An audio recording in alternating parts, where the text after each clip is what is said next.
Hey everybody, welcome back to another episode of On Attachment. In today's episode, we're talking about three things that you'll notice when you enter your first healthy relationship. So, this is one for those of you who have maybe been in a string of not so healthy relationships where you've had a lot of dysfunctional patterns, maybe high conflict, a lot of insecurity.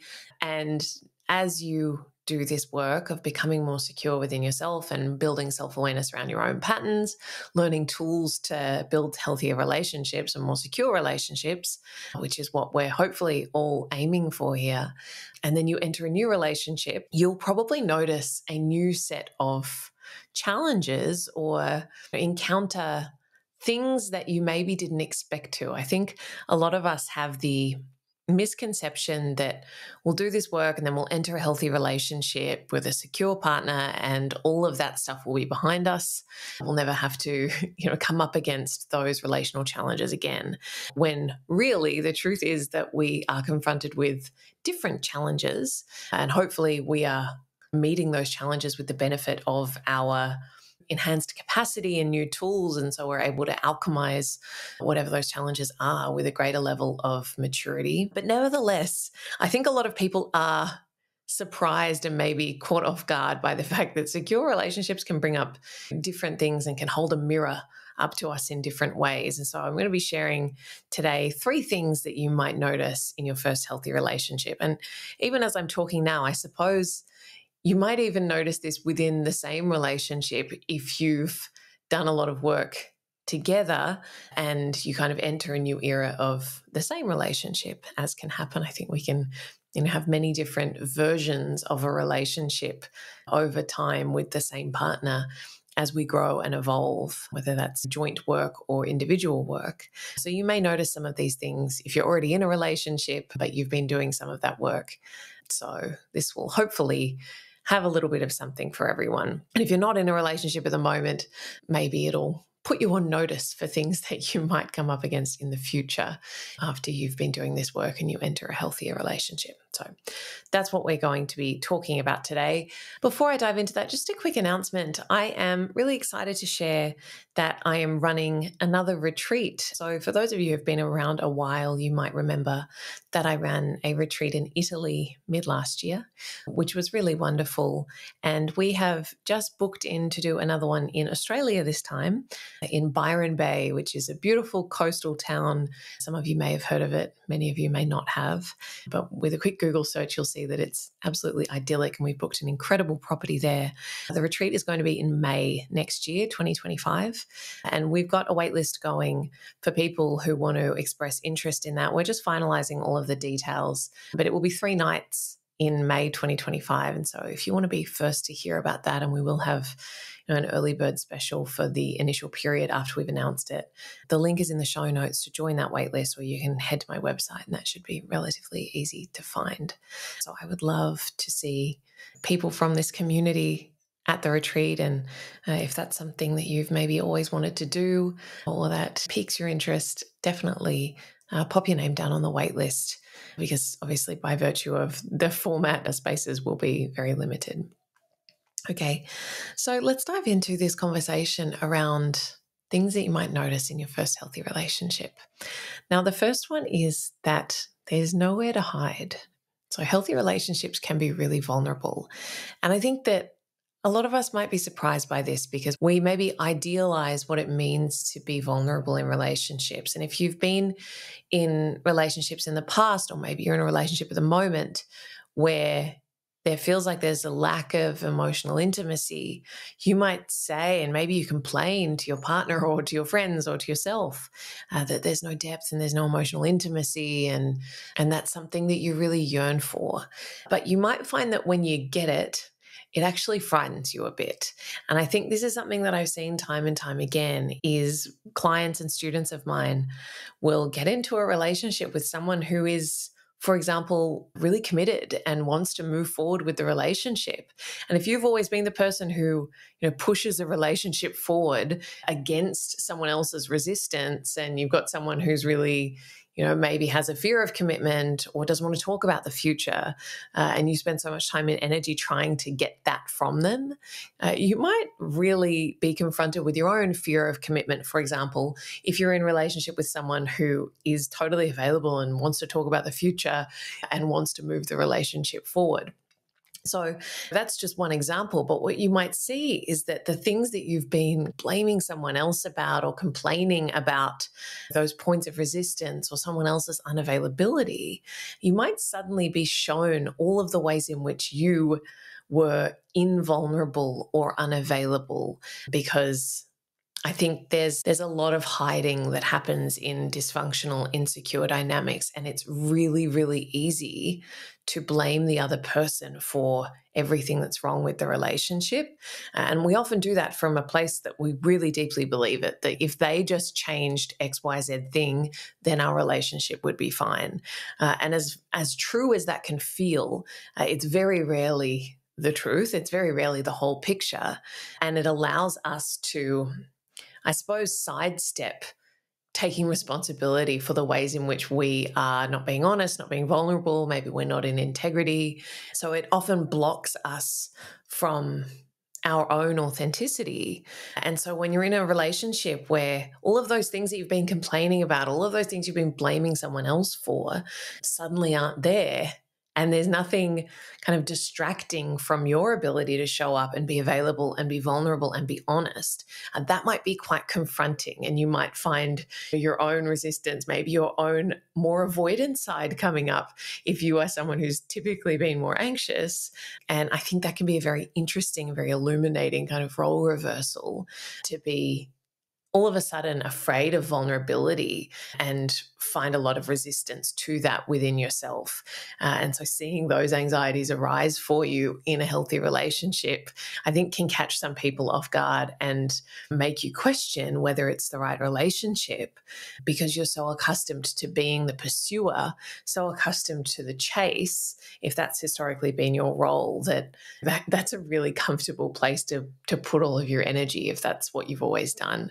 Whereas receiving, or even just something that's more balanced, can feel a little bit disorienting if that's not been the role that you've historically occupied in your relationship. So prepare yourself for that. Prepare yourself for a level of vulnerability that you have probably never experienced when you get into your first healthy relationship. And all of the things that come with that. There's a beautiful opportunity to deepen in genuine, authentic connection with someone, but there is nowhere to hide there.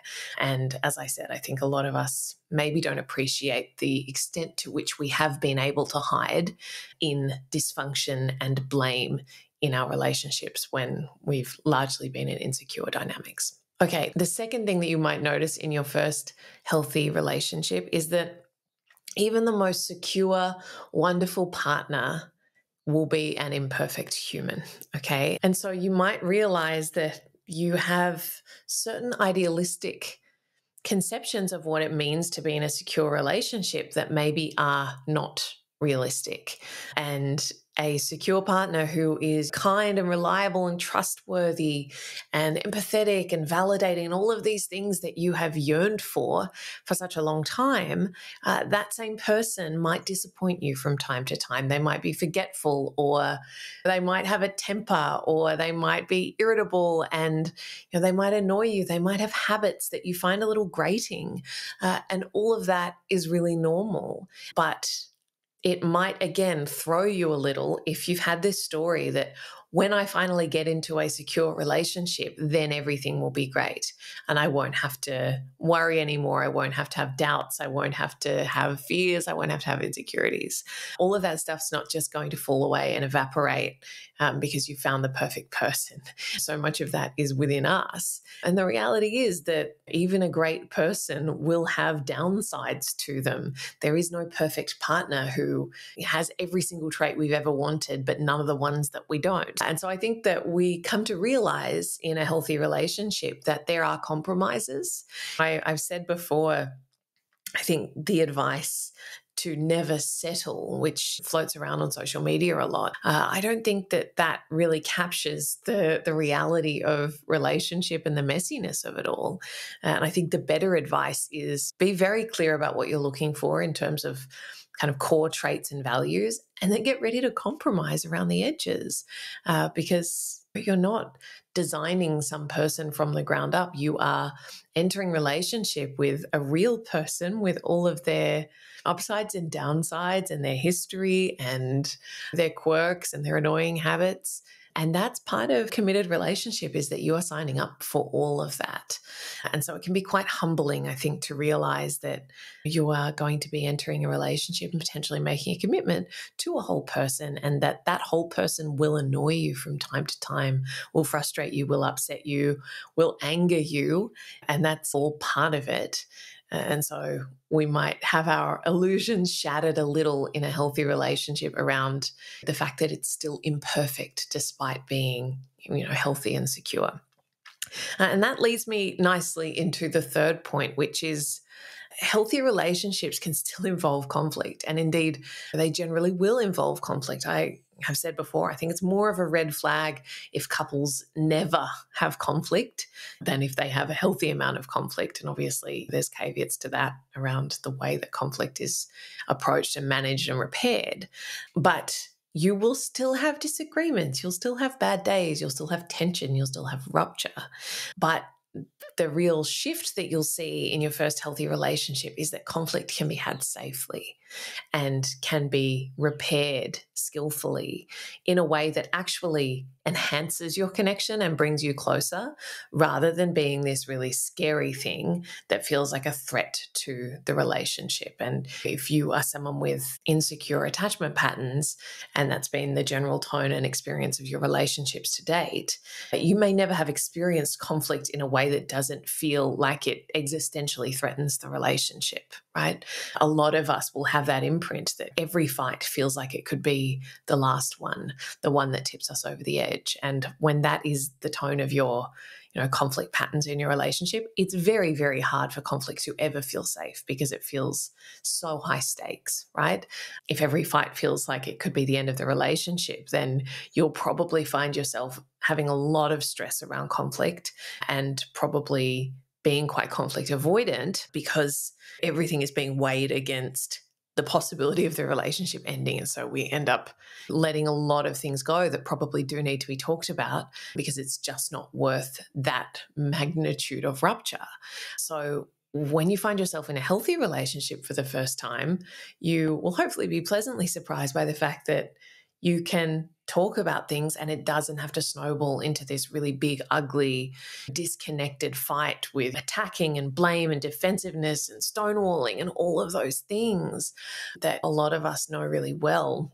And I think that it's incredibly healing to be able to share something that's bothering you and have it received and handled with care and responded to in a validating way. Those sorts of experiences can really fundamentally shift our imprint around relationships, and the emotional safety that comes from that is so conducive to greater intimacy and connection in the relationship more broadly. So that is something that you will learn when you enter your first healthy relationship. Yes, there will be conflict. Don't expect that you are going to be able to skip out on conflict altogether, but it can be done in a way that is safe and feels safe, even in the moment. You can be having conflict and tension, you can be angry, you can be frustrated, and still feel this really strong foundation of safety in the relationship. And that's a very powerful thing. Okay, so those were 3 things that you may experience in your first healthy relationship. Just to recap, that is that there's nowhere to hide, and secure relationships are really vulnerable and actually show us all of the places that we've been avoiding or denying, or maybe not taking responsibility for our stuff. The second one was that even secure, healthy, amazing partners are going to annoy us from time to time. They are imperfect, messy humans like the rest of us. And 3, that secure relationships will have conflict just like any other, but the difference is your ability to have conflict in a safe way and repair skillfully. So I hope that that's been helpful, has given you something to think about, whether you're in that space at the moment or it's something that you might encounter in the future. Hopefully that's put you on notice of what you might expect in your first healthy relationship. If you've enjoyed this episode, so grateful for those of you who leave a review or a rating. Also, if you're someone who watches YouTube, I confess I'm not someone who watches very much YouTube, but I know a lot of people do. I'm trying to grow my YouTube channel at the moment, so if you care to jump on over to YouTube and subscribe, share if you feel so inclined to. All of the podcast episodes are being uploaded in video there, so you can explore those as well as some other videos that are only on YouTube. That would be a huge help to me as a way to support my work and the show. Otherwise, thank you so much for joining me, and I look forward to seeing you again next time. Thanks, guys.